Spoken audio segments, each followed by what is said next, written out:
Dear students, आज हम लोग पदार्थ का टॉपिक कर्म करेंगे। पहले हमने किया था गुण। तो 6 पदार्थ हैं: द्रव्य, गुण, कर्म, सामान्य, विशेष और समवाय। तो यानी कि द्रव्य, गुण, कर्म थर्ड इसका स्थान है पदार्थ की संख्या में, अगर दार्शनिक दृष्टि से देखें, और आयुर्वेद में इसका 5वां स्थान है। तो यानी जो द्रव्यों में मेन गति का कारण है वो कर्म होता है। तो यानी अब देखो, पृथ्वी, जल, तेज, वायु, ये मूर्त पदार्थ हैं, इनमें कर्म दिखाई पड़ता है, परंतु आकाश, काल, दिशा, आत्मा, इनमें कर्म हमें डायरेक्ट रूप से समझ में नहीं आता। तो यानी कि मूर्त पदार्थों में जो संयोग और विभाग का समवाय या निमित्त कारण है वो कर्म है। सबसे पहले हम करते हैं कर्म की परिभाषा। तो संयोगे च विभागे च कारणम द्रव्यत आश्रितम कर्तव्यस्य क्रियाकरम कर्म नान्यदपेक्षते। इसका मतलब क्या है कि जो द्रव्यत आश्रित यानी द्रव्य में आश्रित हैं, संयोगे चा विभागे च, संयोग और विभाग के उत्पन्न करने में कारण है, यानी किसी भी पदार्थ की जो अपेक्षा ना करे, ना अन्यत अपेक्षते, किसी की भी अपेक्षा नहीं करता, कर्तव्यस्य क्रियाकर्म, यानी ऐसा कारण है जो अन्य किसी भी भाव पदार्थ की अपेक्षा नहीं करता, उसे कर्म कहते हैं। फिर से रिपीट कर रही हूँ, कर्म का लक्षण: संयोगे च विभागे च कारणम द्रव्यत आश्रितम कर्तव्यस्य क्रियाकर्म कर्म नान्यदपेक्षते। तो ये चरक संहिता का सूत्र है। इसके अलावा तर्क भाषा में भी एक कर्म की परिभाषा है, चलनात्मकम कर्म, यानी गति का नाम ही कर्म है। या फिर और भी है, प्रयत्नादि कर्म चेष्टितम उच्यते, यानी प्रयत्नपूर्वक की गई चेष्टा का नाम कर्म है। यानी जो भी हम शरीर से, मन से, वाणी से क्रियाओं को करते हैं उन्हें कर्म कहा गया है। अब उसके बाद हम करते हैं कर्म के भेद। तो कर्म के भेद अगर देखें तो 5 भेद दार्शनिकों ने बताए हैं न्याय में, परंतु अगर डेली रूटीन में हम देखें तो दैनिक व्यवहार में बहुत से कर्म हम लोग करते हैं।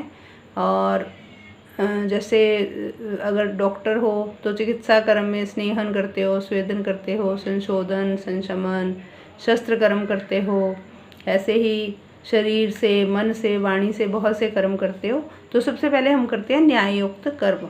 तो न्याय ने 5 भेद माने हैं: उत्क्षेपण, अवक्षेपण, आकुंचन, प्रसारण और गमन।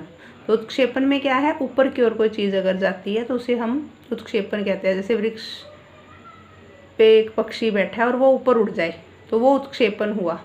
ऐसे ही गेंद हाथ में ली हुई है हमने, अगर वो गेंद हम ऊपर की ओर फेंक रहे हैं तो वो उत्क्षेपण है। और अवक्षेपण क्या है, जब ऊपर से नीचे चीज़ आती है, जैसे बारिश आ रही है आकाश से नीचे, तो वो अवक्षेपण है। या फिर मिट्टी के कण ऊपर से नीचे गिरा रहा है, कोई वृक्ष से पत्ता गिर रहा है, वो अवक्षेपण है। और आकुंचन क्या है, जब शरीर के दूर के भागों का समीप के भागों से संयोग होता है। जैसे सर्दी लगती है तो एकदम हम सिकुड़ जाते हैं, तो यानी कॉन्ट्रैक्ट जो करते हैं, वो जो व्यवहार है हमारा, वो आकुंचन है। उसके बाद है प्रसारण। प्रसारण में क्या है कि नज़दीक के भागों का दूर के भागों से संयोग होता है, यानी दूर स्थान की ओर। जैसे बहुत गर्मी लग रही है और शरीर हम फैला के लेट जाते हैं, तो यानी हाथ पैर को दूर तक फैलाना, या वस्त्रों को, जैसे सूखे हुए वस्त्रों को या सुखाने के लिए कपड़ों को फैलाते हैं, धान की एक ढेरी है उसको फैलाते हैं, वो प्रसारण है। उसके बाद है गमन, यानी इन चारों के अलावा जितने भी कर्म हैं वो गमन के अंतर्गत आ जाते हैं। उनमें ऊर्ध्व ज्वलन, जैसे अग्नि की लो ऊपर की ओर जाती है, पहाड़ से पानी नीचे बहता है, उसको स्यंदन कह सकते हैं। वायु तिर्यकगामी है।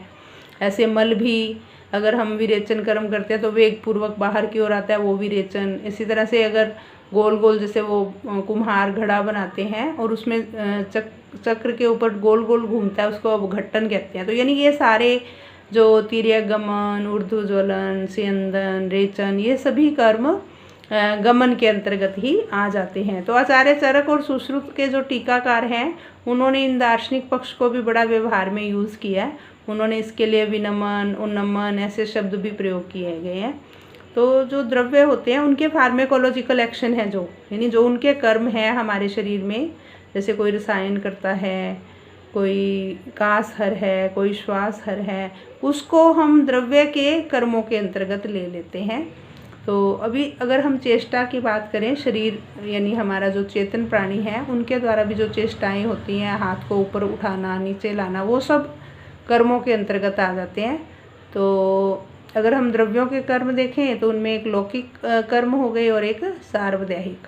तो लौकिक जो मतलब लोकल एक्शन है और सार्वदैहिक जो जनरल एक्शन है।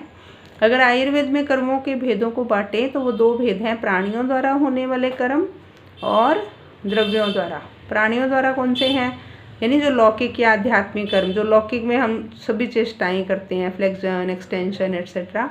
और आध्यात्मिक कर्म में कोई भी मंत्र जाप करना, कोड ऑफ कंडक्ट, सद्व्रत का पालन करना, मंगल कर्म करना, वो आध्यात्मिक यानी जो धार्मिक काम है वो आध्यात्मिक में आ जाते हैं।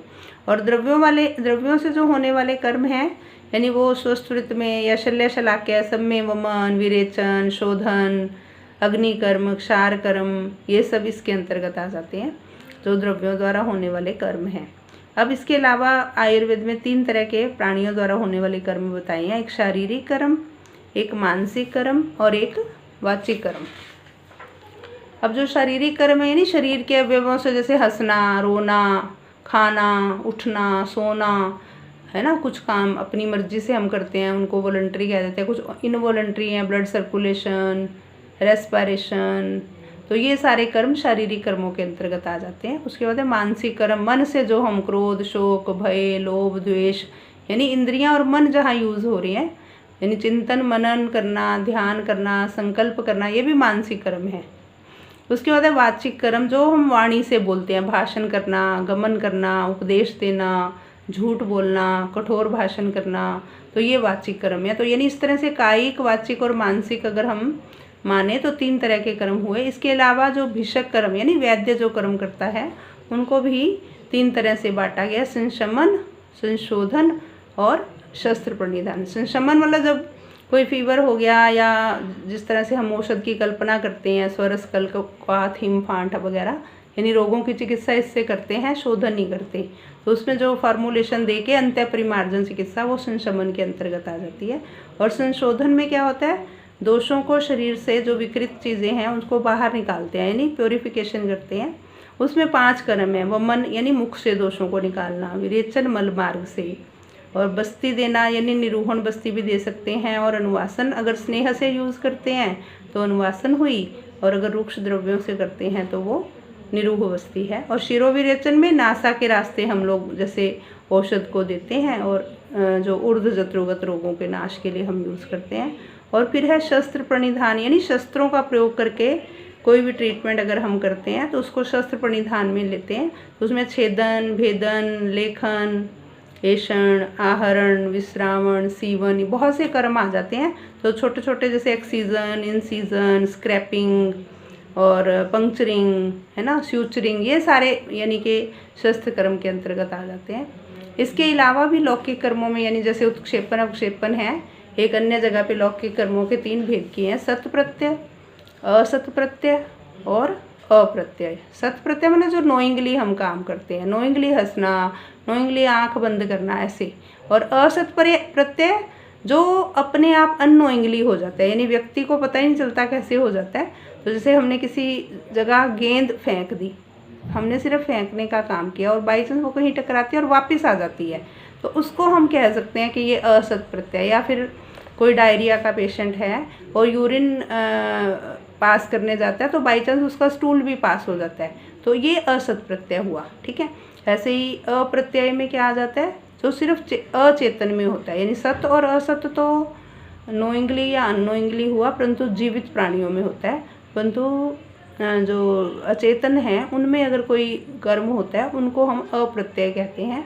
उनमें नोदन यानी कीचड़ में पैर अगर डाला तो पूरा कीचड़ हिलने लगता है, वो नोदन है। और गुरुत्व की कोई वस्तु है उसके नीचे से उसकी हटा दिया आधार तो वो नीचे गिर जाती है, यानी गुरुत्वाकर्षण से उसको गुरुत्व बोला है। और वेग क्या है, धनुष से जैसे कोई चीज़ छोड़ी और बहुत दूर गिरती है जाके, वो वेग है। तो यानी अचेतन वस्तुओं में जो कर्म देखा गया उसके भी 3 भेद हुए, नोदन, गुरुत्व और वेग। अब उसके अलावा सत प्रत्यय, असत प्रत्यय, अप्रत्यय के अलावा आध्यात्मिक कर्म है, उसमें लोगों के कल्याण के लिए या जो भी सद्वृत्त हम पालन करते हैं वो इसके अंतर्गत लिए गए हैं। अब अगर हम इसका व्यवहारिक पक्ष सोचें पंचकर्मों का, उत्क्षेपण है, अवक्षेपण, जैसे हम एनीमा लगाते हैं पेशेंट को तो एनीमा में जो औषध द्रव्य है वो ऊपर की ओर चला जाता है, तो वो हुआ उत्क्षेपण। फिर दोषों को वो इकट्ठा करके बाहर निकालता है, वो हुआ अवक्षेपण। और उस समय जो रेक्टम है वो संकुचित भी होती है और प्रसारित भी, तो आकुंचन और प्रसारण। और पूरे शरीर में उसका बॉडी के अंदर दवा का इफेक्ट होता है, तो उसको हम गमन के अंतर्गत ले सकते हैं। ऐसे हार्ट में भी आकुंचन होता है, प्रसारण होता है, सिस्टोल डायस्टोल, और पूरे बॉडी में उसका रक्त का गमन होता है ना।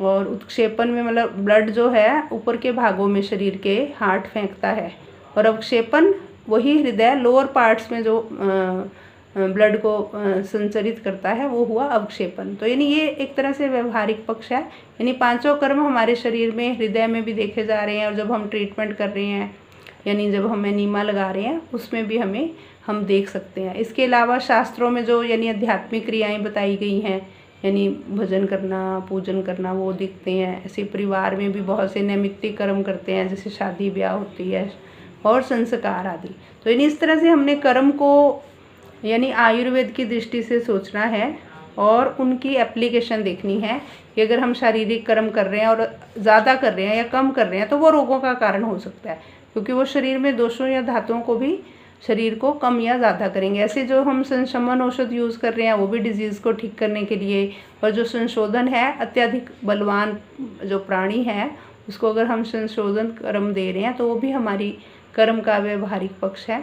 तो इन्हीं इस तरह से कर्मों का तुम बहुत ज़्यादा सोच सकते हो, जैसे लंघन कर्म, ब्रीहन कर्म, रुक्षण कर्म, स्नेहन। ब्रीहन कमज़ोर वाले को कराओगे, लंघन जो ओबेसिटी का रोगी है उसको कराएंगे।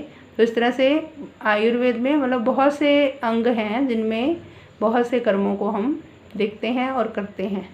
तो आज मैं इतना ही कराती हूँ और कल को हम सामान्य वाला टॉपिक करेंगे। चलो, थैंक यू।